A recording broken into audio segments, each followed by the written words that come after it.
حضور داتا صاحب ہمارے ہیں، اہل سنت و جماعت کے ہیں۔ بولو کون ہیں؟ داتا صاحب بولو کون ہیں؟ ہمارے ہیں۔ میرے علی ہمارے ہیں، غوث جلی ہمارے ہیں، ہند الولی ہمارے ہیں، اور یہ بات میں دلیل کے ساتھ ثابت کر سکتا ہوں۔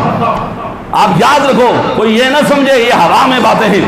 حضور داتا صاحب کے بارے میں آتا ہے کہ آپ اس کش مکش میں تھے کہ میں کس کی تقلید کروں، امام اعظم کی کروں، امام احمد بن حنبل کی کروں، امام شافعی کی کروں، امام مالک کی کروں، تو جو چاہتا ہوں میرے نبی کو لاؤں۔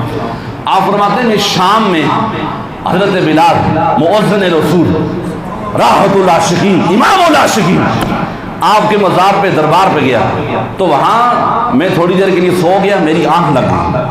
جب میری آنکھ لگی نا، میں خواب میں کیا دیکھتا ہوں، میں مکہ المکرمہ میں ہوں۔ خود داتا صاحب فرماتے تو میں نے کیا دیکھا، سامنے سے امام الانبیاء آ رہے ہیں۔ حضور نے ایک بوڑھے شخص کو اٹھایا ہوا ہے اور سرکار اسے بچوں کی طرح پیار کر رہے ہیں، بوسہ دے رہے ہیں۔ تو میرے دل میں خیال تھا میں آگے بڑھ کے پوچھوں یا رسول اللہ یہ کون ہستی ہے، بوڑھا بھی ہے لیکن آپ اسے اٹھا کے بوسہ بھی دے رہے ہیں، پیار اتنا لاڈ تو جو رکھنی ہے میرے نبی کے غلاموں۔ حضور داتا صاحب فرماتے ہیں اس سے پہلے خواب کا معاملہ، اس سے پہلے کہ میں بولتا، امام الانبیاء نے خود پلٹ کے فرمایا علی حجویری یہ کوئی عام نہیں ہے، یہ مسلمانوں کا امام ابو حنیفہ میرے پاس آیا ہوا ہے، یہ تیرا بھی امام ہے اور میری امت کا بھی امام ہے۔ احباب کی وقار، ان ہستیوں کا یہ مقام اور یہ مرتبہ جس کے بارے میں علامہ اقبال جیسی ہستی فرماتی ہے سید حجویر مخدوم عمر۔ آپ کیا کہتے ہیں، اقبال ہر روز داتا صاحب کے وہاں مزار پہ جاتے تھے۔ علامہ اقبال جیسی ہستی جا رہی ہے، فرمایا آپ بادشاہ ہیں لاہور کے، آپ پنجاب کے بادشاہ ہیں، آج بھی دنیا وہاں لنگر کھا رہی ہے اور یہ قیامت تک انشاءاللہ یہ لنگر چلتا رہے۔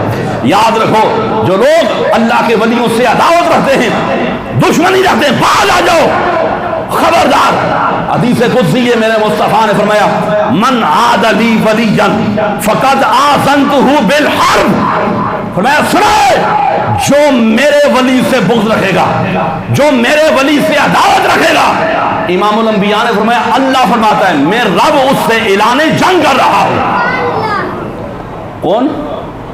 رب کہہ رہا ہے، رب فرما رہا ہے، تو کیا کوئی خدا سے جنگ کر سکتا ہے؟ بولے سارے، لڑائی کر سکتا ہے؟ یہ جو آج ایک نیا نظریہ آ گیا ہے، لوگوں کو گمراہ کیا جا رہا ہے، جوانوں کو، اور بابت شہری کوئی نہیں۔ بھائی یہ دین کس سے بلایا ہے؟ ہندوستان کے اندر بڑے صغیر کے اندر جب داتا صاحب لاہور میں آئے تو کتنے مسلمان تھے وہاں؟ آپ بتائیں مجھے، آپ طریق اٹھا کے پڑھیں، آپ داتا صاحب کی کتاب کشف المجوب اٹھا کے پڑھیں، ساری حقیقت آپ کے سامنے آ جائے گی۔ تو اس لیے اللہ کے ولیوں کا جو مقام اور جو مرتبہ ہے، ان کی جو تعلیم ہے، داتا صاحب دن کو لوگوں کو قرآن پڑھایا کرتے تھے، رات کو کھڑے ہو کر اللہ کی عبادت کیا کرتے تھے۔ یہ مقام مرتبے ویسے نہیں ملتے۔ یہ نہیں کہا لوگوں کو آؤ مریدین بنائیں، نذرانے اکٹھے کریں، نہیں، لوگوں کو قرآن کی تعلیم دیتے تھے، لوگوں کو دین کا پیغام دیتے تھے، اسلام کا پیغام دیتے تھے۔ یہ اولیاء کی تعلیمات ہیں، ان کے اوپر ہم نے عمل کرنا ہے۔